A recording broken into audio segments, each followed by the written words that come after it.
Yeah, I'm gonna skip. So now let's get to, because if I gave y'all everything, we'd be here for about 10, 12 hours. So I'm still flipping through my Terica notes. Where we at? Okay, now we at Travell Hill. That was, what was that, like 6 pages? So Travell Hill was the third witness, and he was brought in. I wrote it here. Yeah. Okay. So Travell was brought in after the afternoon break, and it was under the same circumstances as Terica, but it was different. So Travell was brought in, and I felt like I wrote here that I felt like I would not have recognized Travell on the street if I had saw him. He kind of looked a little different in person, at least initially. Like the more he testified, the more I started to recognize him from all the, from the pictures that we do have.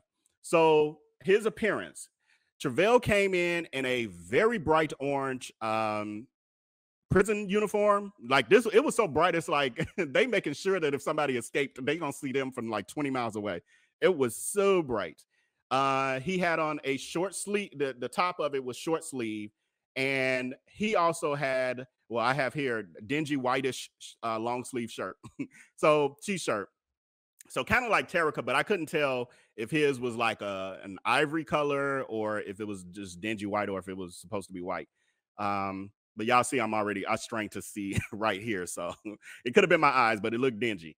What else I have here for him? Oh, he also had on, and I think that's why it was hard for me to recognize him in the beginning, but he also had on a orange coordinating, because it's late, my vocabulary, but a coordinating red face mask over his face when he came in. Now, what I noticed was interesting about his entrance was that he wasn't handcuffed or shackled. He came in swinging on the bars, going up the ramp to the witness stand. Kind of, I mean, it wasn't dramatic, but it was like him kind of putting his weight on it and kind of swinging up a little bit, like he having fun. So he then sits there, and again, like Terica, we're on break. Like we haven't resumed yet, so people are conversing, standing up, not having fun, but you know what I'm saying, conversing, mingling, and all of that. And so he's sitting there for minutes. I don't know, maybe 3 to 5 minutes, maybe, I'm not sure. He was sitting there, and what I noticed the difference with him compared to, Terica, you could see like it hit her. It was impactful. It meant something to her that she was in a situation like almost like, like I got caught up in some BS. And so it was kind of hit her. And I think that's why she started crying. Like, now I'm in this space and I'm seeing the family and I'm seeing this, and Tim and da. So, and ain't no telling, like I'm sure. I was going to say, ain't no telling when she's seen Tim or the last time, but she definitely hasn't seen him in the last, 2 years? Did she get arrested in 2022? Or was it 2021? I can't remember now. But anyway, what I have here. Oh, so while he was sitting there, he was just looking around the courtroom. It wasn't no shame in his game. There was no like, looking down. He was like, I'm here. And his position was like, not like this, but like just laid back, just laid back. And he's just looking around, catching eye contact. I don't care kind of thing. He wasn't looking so much. He did look at the Griggs family in their area, but I'm not saying like he was mean mugging them, but he just, it was no shame, like no. And I'm just looking here. I literally I wrote in bold in capital letters with a star, no shame. Like you didn't sense it at all. So, and I mentioned his posture. I put like just seemed unbothered, like, so.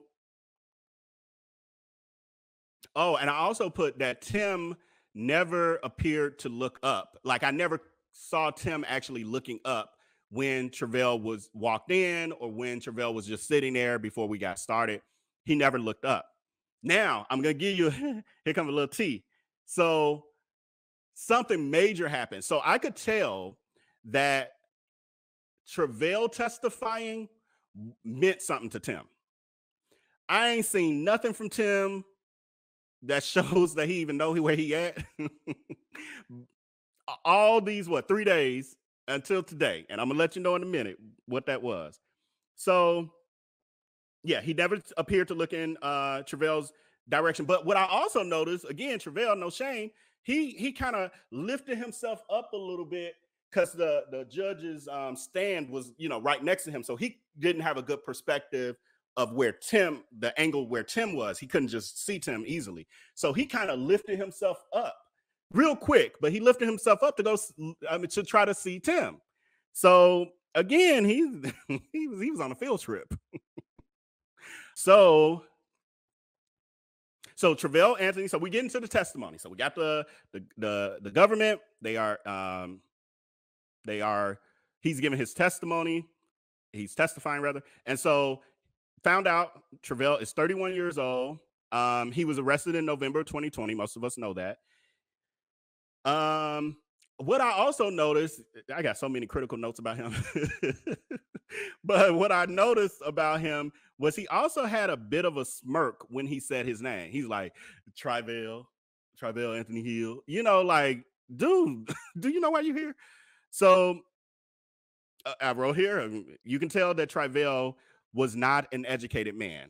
You can just tell. And so he was asked about his most recent drug arrest and, you know, what he was charged for, et cetera. We kind of know about that. I'm not going to rehash that. And so Travell actually admitted that his occupation was a drug dealer. He said, I sold drugs. That was my job. And he was then asked to identify Tim, to which he, you know, stated, you know, he's over there because they asked you to ask them rather to describe what the person had on and, you know, where they are in the courtroom. So he said that Tim had a black suit on. Did I say what Tim had on today? I can't even remember. He had on a black suit if I didn't say it. Black suit and a turtleneck. I think he did a repeat. I might not have mentioned this.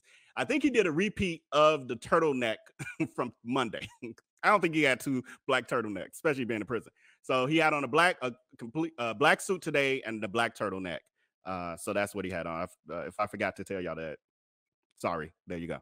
So he also admitted to that the drugs that he used were ecstasy and Molly. And he then was asked to like describe the difference between the two, and he said something. I don't remember what he said. I didn't write the notes, and I don't do drugs and don't care about drugs, so I didn't need to know. Then Travell was asked about White Boy Chris. And then he was also asked if what Tim called him or something. Yeah, he was asked, what does Tim call you? And he was like, I don't know. You got to ask him. Like, what? So but then he was asked, well, what do you call Tim?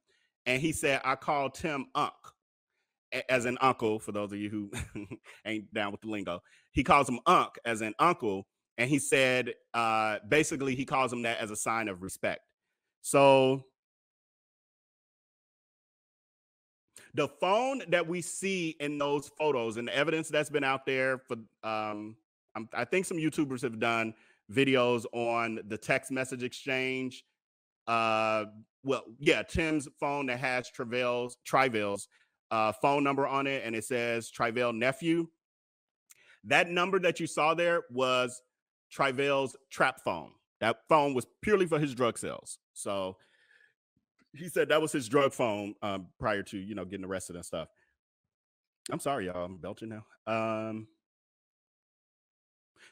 This was interesting. So Travell said that the first time he had heard anything about this murder plan was when he ended up meeting up, or he said White Boy Chris walked up to him and he said, and I quote, Tim says you're charging too much to murder Andre.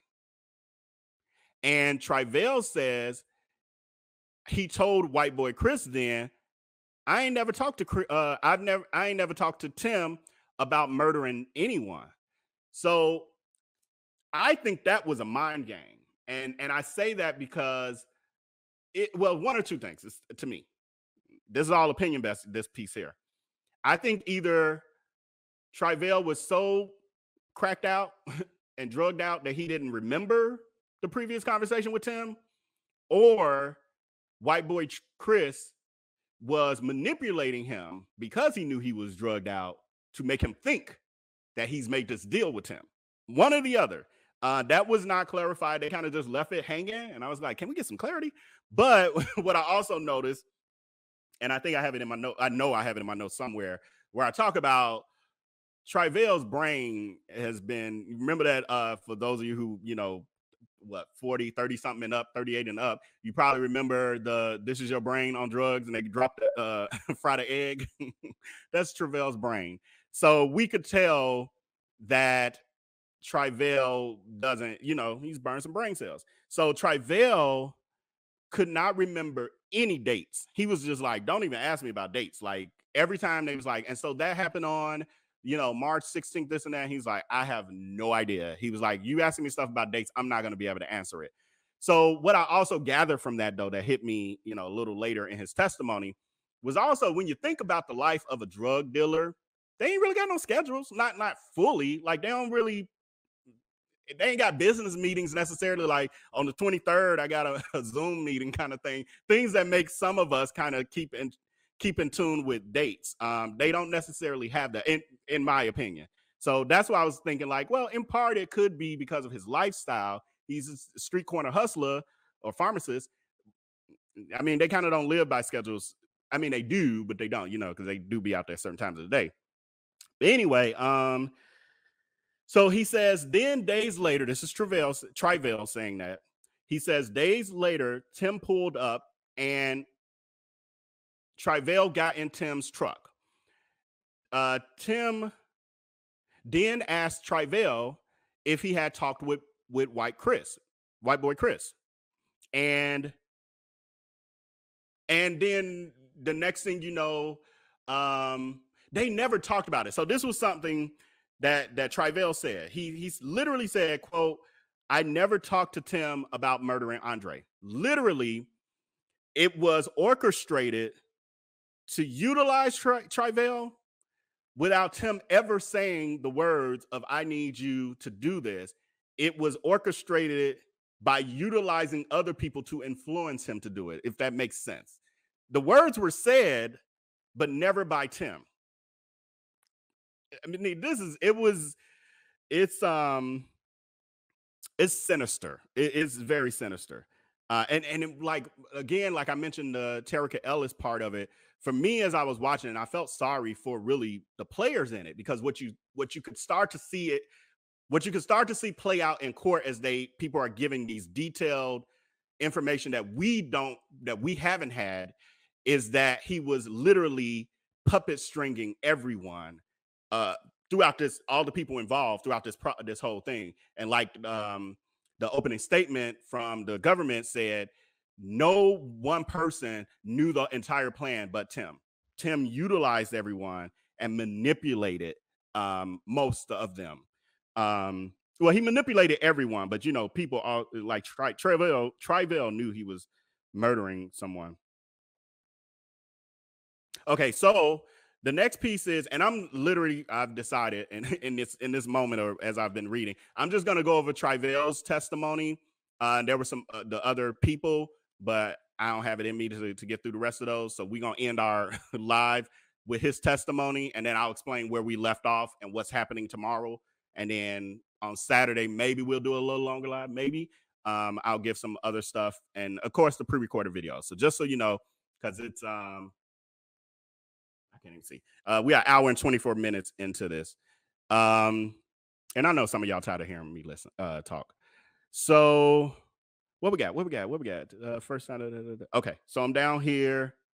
Never talked about murder. Okay, so then Travell walks us through the night that he actually took the life of Andre.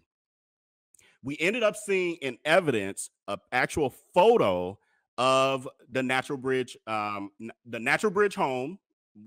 We saw the picture of that, and then we kind of saw like from the corner and the houses next to it. I think it's like two or three houses now. I want to say it's maybe just two houses, then the actual house that Andre was there for the studio.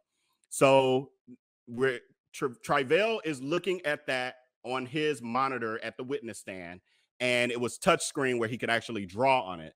And so he was then asked to point out exactly where he was standing. And from the corner, he was standing a little further in. Now, I'm going to show that with you guys in a pre-recorded video. I'm going to keep something to myself. So he showed us where he was standing.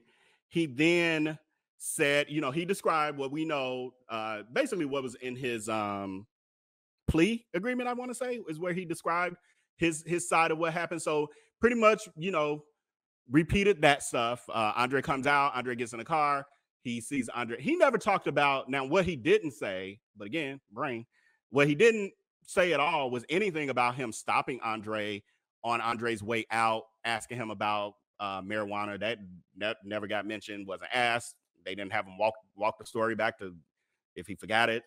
Just never, he never said it.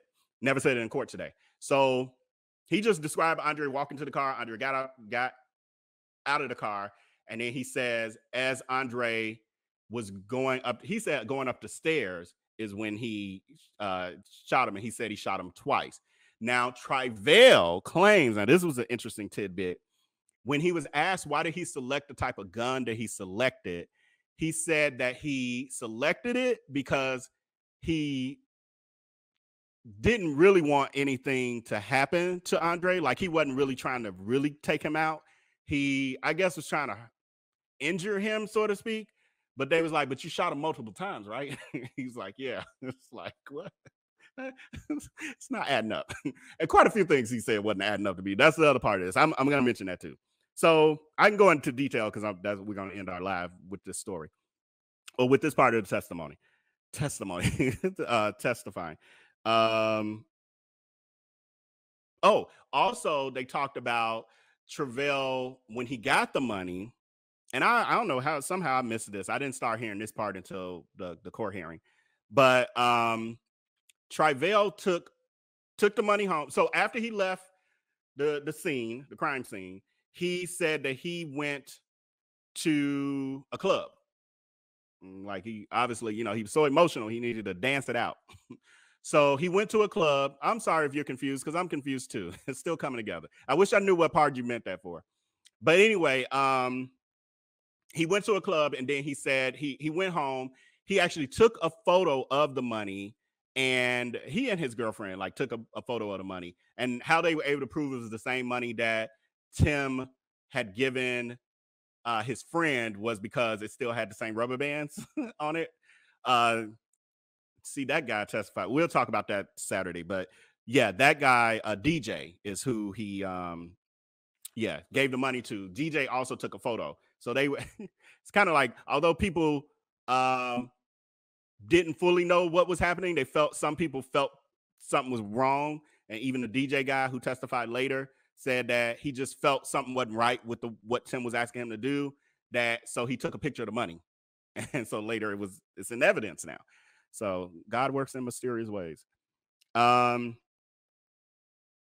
talked about the drugs getting the best of him. So there was some inconsistent. Yeah, I'm gonna jump forward. So I have here highlighted. Y'all can't see this, but I have highlighted here Travell's inconsistencies because he was contradicting himself with his testimony, and I was like, dude, what are you doing up there? So one of them was, he was asked if he had ever received drugs from White Boy Chris. Well, first he was asked, was White Boy Chris, I think he was asked, was he a drug dealer or has he gotten drugs from him? Something like that. Travell's response was, do I have to answer that? And when they basically said yes, he was like, no. And it's like, dude, if the answer was no, you would have said that in the beginning. You wouldn't have been like, do I have to answer that? Yeah. So that instantly was like, okay, you up that line. This is a problem. So he was then also asked about, because he was asked that, but then he was asked, has White Boy Chris ever given him cocaine at any point? He then said yes. That's a contradiction to you saying that you ain't got no drugs from Chris. Like, and yeah, craziness. So, so then during his cross-examination, now these are just the inconsistencies. So these happen randomly through both. So he also was asked if when he by Tim's attorney, he was asked, does being on Molly make you trigger happy? Because they're saying that Travell, and he admitted himself, was on Molly all day. Like he said he did Molly every day, all day. So he was basically like, I was never not high. And so Tim's attorney said, okay, and so Molly makes you trigger happy, right? And Travell was like, what? And he's like, no, I ain't shooting nobody. It's like, dude, you here for shooting somebody multiple times. It was stuff like that he was saying. It was just showing that that he wasn't always telling the truth. What else I got? What I also noticed was he was asked, Travell was asked a question about whether or not he was a part of the Crips, and he denied being in the Crips gang. He did say that he was in some gang. It's somewhere in my notes, but he was in some little local gang. I think it's Crips and Posse, or no, Grips and Posse or something. But what was interesting to me was there were some young ladies in front of me, and they were like, what? Like when he said he wasn't a part of a gang, and they were reacting as if, oh, we already know you lying. Like we know that for a fact. And these women, you could tell they were professionals. Well, I later found out that they were actually FBI agents. So these ladies, I think, had some, a part in the task force piece of it, research or whatever. So they know his history. And so they were even reacting to some of his lie-mony, not testimony, but lie-mony. So that's the bulk of, like, that's the overview of Travell.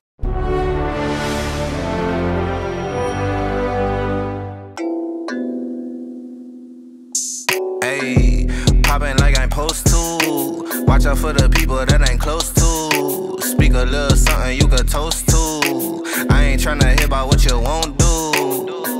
Moving like I'm into. Hit the ground running like the rent do. Speak a little something that you're into.